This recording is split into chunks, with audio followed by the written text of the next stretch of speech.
Our planet was born in fire, then grew with disaster. Yet even then the elements of life were present. Water was soon present on the surface.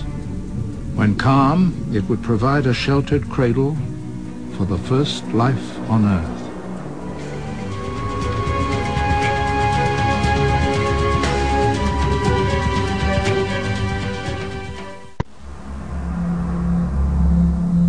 Four and a half billion years ago, the Earth was a very different world.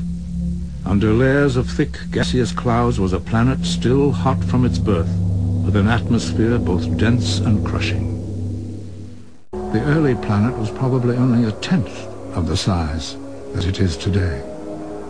But it was to grow, and that chance and violent growth would prove crucial to life's history and to what we are today.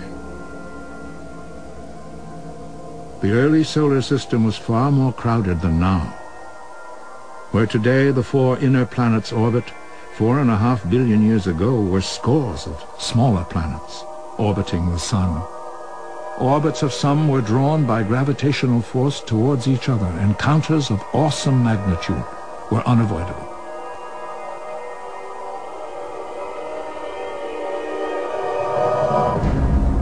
The force and heat of those collisions melted the rock, but gravity would hold the two together and then weld them into one. With each collision, the planet would grow larger.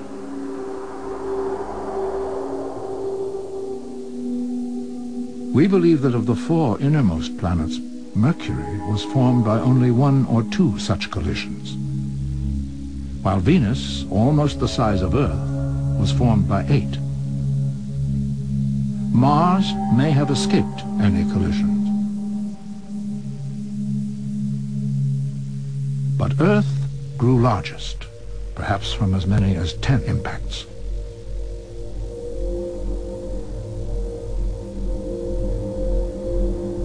And the last impact, 4.5 billion years ago, would have a profound effect upon our world.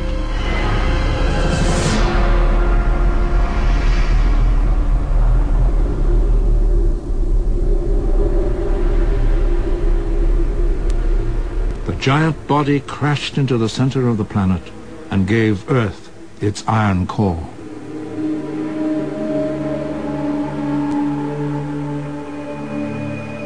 The lighter debris was cast off into space and then drawn into orbit around the enlarged planet.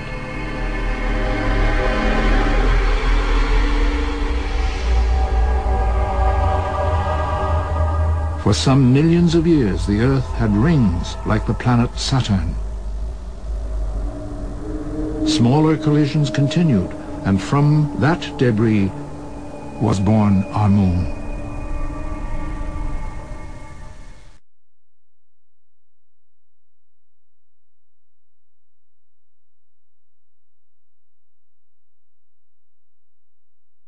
At the Earth's center is a massive ball of iron, known as the core.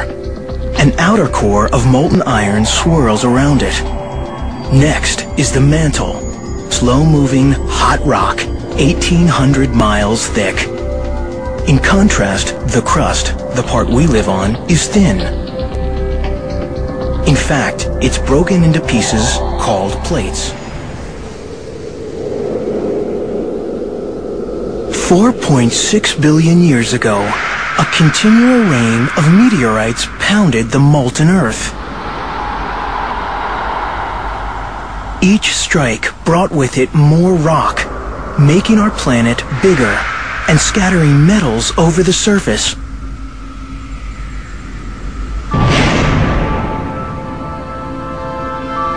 Then, a giant asteroid struck.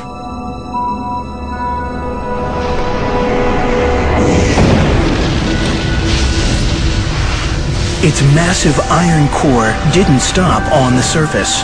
It sank towards the center, and it attracted all the Earth's metals to it as it went.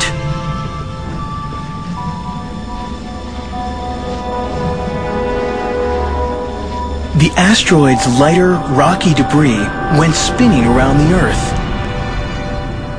The fragments were drawn together by gravity. Within a year, they formed our moon.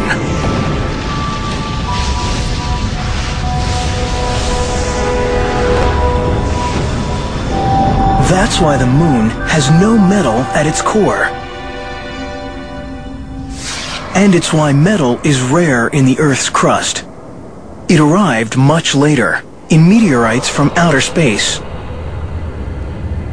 If we want much more metal, we must go to the Earth's core. It's made mostly of iron and nickel, but 1% is gold. That may not sound like much, but the core is so vast that its gold could cover all the land on Earth, knee-deep.